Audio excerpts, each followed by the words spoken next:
موسم ٹھیک ہو تو ٹھیک ہے، گشت کر لیا، کاروبار ٹھیک ہے، فرصت ہے، سیر و ضا لگا لیا، حالات ٹھیک ہیں تو کر لیا، مشکل ہے، مشغولی آ گئی، کوئی تھوڑی سی بیماری آ گئی تو جناب عذر کر لیا۔ حالانکہ بیماری کی وجہ سے دکان نہیں چھوڑتے، بیماری کی وجہ سے دکان نہیں چھوڑتے، بیماری کی وجہ سے کارخانہ نہیں چھوڑتے۔ ایک ہے ہر حال میں کرنا، ہر حال میں کرنا۔ جو ہر حال میں کرے گا اس کو اللہ پاک نور عطا فرمائیں گے۔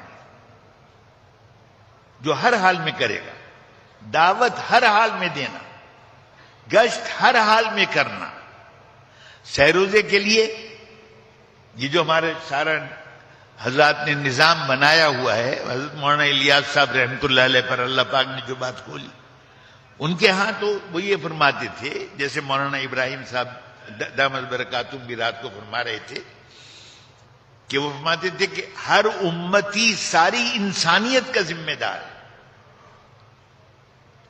اس لیے کہ امت کو ذمہ دار بنایا گیا۔ امت ذمہ دار ہے تو ہر امتی ذمہ دار ہے، ساری انسانیت کا ذمہ دار ہے۔ اور جب ہر امتی ساری انسانیت کا ذمہ دار ہوگا تو ساری امت ہر امتی کی ذمہ دار ہوگی۔ میں مثال کے طور پہ بات عرض کروں، آسان ہے، 10 آدمی ہیں، 10 میں سے ہر ایک یہ سمجھتا ہے کہ 9 کی خدمت مجھے کرنی ہے، 9 کی خدمت مجھے کرنی ہے، تو ہر ایک کو کتنے خادم ملیں گے؟ کیا خیال ہے آپ کا؟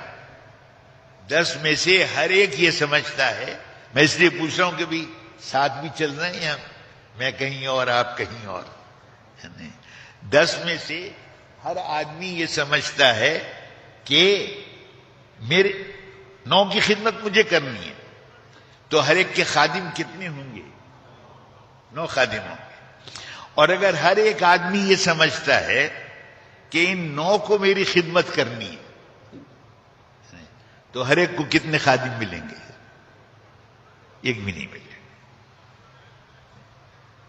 اگر امت میں یہ شعور ہے، ساری انسان فرمایا کہ میری امت کی مثال ایک بدن کی سی ہے، ایک بدن کی سی ہے کہ جسم کے کسی حصے میں تکلیف ہوتی ہے تو سارا جسم اس تکلیف کو محسوس کرتا ہے۔